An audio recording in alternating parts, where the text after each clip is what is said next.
Code ছাড়াই কিভাবে আপনারা ফেসবুক আইডি লগ ইন করবেন, মানে আপনার ফেসবুকে আমরা সাধারণত যদি ফেসবুক আইডি লগ ইন করতে যাই অনেক সময় দেখা যায় কোডের মানে আয়ত্তে চলে যায় যে কোড দিতে হবে, নাহলে আপনার ফেসবুক আইডিটা লগ ইন করতে দেবে না।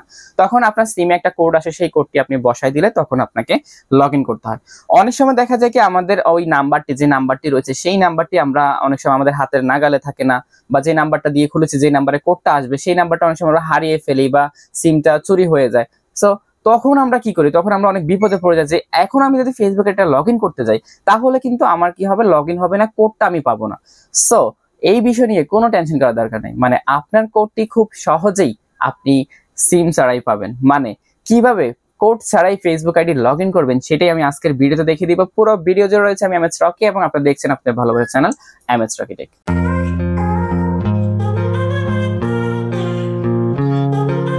তো শুরুতে আপনাকে চলে যেতে হবে আপনার ফেসবুকে, আর ফেসবুকে এই কাজটি আপনাকে আগেই করে রাখতে হবে, কারণ আপনার ফেসবুকে এই কাজটি আপনি সবসময় আগেভাগেই করে রাখতে হবে। এই কারণে যে কখনো দেখা যায় কি লগ ইন কোড আসে না লগ ইন করার সময়, তখন আপনি এই কাজটা আমি এখন যেটা দেখাবো সেটা অবলম্বন করলেই আপনার যে ফেসবুকটি রয়েছে সেটি লগ ইন হয়ে যাবে, লগ ইন কোড না আসলেও লগ ইন হয়ে যাবে। খুবই চমক একটা বিষয়।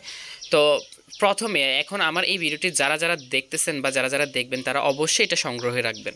তো যেটা করতে হবে সেটা হচ্ছে আমি চলে যাচ্ছি হচ্ছে আমার যে মেন আইকন বা প্রোফাইল 3 ডট আইকন যেটাই বলেন, এখানে ক্লিক করবেন। তো এখানে চলে আসছি, এখানে আসার পর আপনি একদম নিচে চলে আসবেন।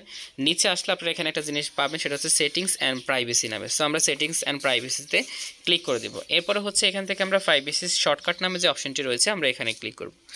এখানে আসার পরে আমাদেরকে একটু নিচে আসতে হবে, স্ক্রল করে নিচে আসার পরে আমরা এখানে একটা জিনিস দেখতে পারবো, সেটা হচ্ছে ইউজ টু ফ্যাক্টর অথেন্টিকেশন। এটার মধ্যে জাস্ট আমরা এখানে ক্লিক করে দিব। ওকে, ক্লিক করে দিয়েছি। এখন এখানে আসার পরে আপনাকে একটা জিনিস দেখতে হবে, সেটা হচ্ছে যে এখানে একটা কোড আছে, সেটা হচ্ছে রিকভারি কোড নামে। এই রিকভারি কোডটা আপনাদের কি কাজে লাগবে? অনেক সময় দেখা যায় কি আমরা ফেসবুকে লগ ইন করার সময় আমাদের যে কোডটা আসে না, তখন আমরা এখান থেকে কিছু রিকভারি কোড আপনাকে শো করবে, এবং এই রিকভারি কোডগুলো দিলেও কিন্তু আপনার ফেসবুকটা লগ ইন হয়ে যাবে। কোডের কোনো ঝামেলা থাকবে না, যে সিমে কোড না আসলেও আপনি এখান থেকে যে কোনো একটা কোড বসাই দিবেন, বসাই দিলে কিন্তু আপনার ফেসবুকটি লগ ইন হয়ে যাবে। সো আমরা কি করতে হবে, এখন এখানে এই রিকভারি কোডে আমরা ক্লিক করে দিব। ওকে, সো রিকভারি কোডে আমরা ক্লিক করে দিয়েছি। এখন আমরা জাস্ট এখান থেকে শো কোড, মানে আমাদেরকে তো কোডগুলো শো করাতে হবে। সো এখন আমরা শো কোডে ক্লিক করলে কিন্তু আমাদের সামনে কয়েকটা কোড চলে আসবে। সো আমরা এখানে শো কোডে ক্লিক করব। ওকে, সো আমরা শো কোডে ক্লিক করেছি। এখন এখানে আপনার ফেসবুকে যে পাসওয়ার্ডটি রয়েছে সেই পাসওয়ার্ডটি এখানে দিয়ে দিতে হবে। সো আমি ফেসবুকে যে পাসওয়ার্ডটি রয়েছে সেটি আমরা এখানে দিয়ে দিচ্ছি। সো আমি পাসওয়ার্ডটা দিয়ে দিয়েছি। এখন পাসওয়ার্ড দেওয়ার পর যে কাজটা করতে হবে সেটা হচ্ছে আমরা এখান থেকে কন্টিনিউতে ক্লিক করে দিব। ওকে, কন্টিনিউতে ক্লিক করে দিয়েছি। এখন দেখুন এখানে অনেকগুলো কোড দেখাচ্ছে, এখানে প্রায় অনেকগুলো কোড দেখাচ্ছে। এই কোডগুলো আপনি সর্বোচ্চ একবার ব্যবহার করতে পারবেন না, একবারের বেশি দুবার এখানে একটা কোড ব্যবহার করতে পারবেন না। সো এখানে প্রায় 1 2 3 4 5 6 7 8 9 10 প্রায় 10টা কোড আছে, আপনি 10 বার এই মানে ব্যবহার করতে পারবেন, একবার একটা করে।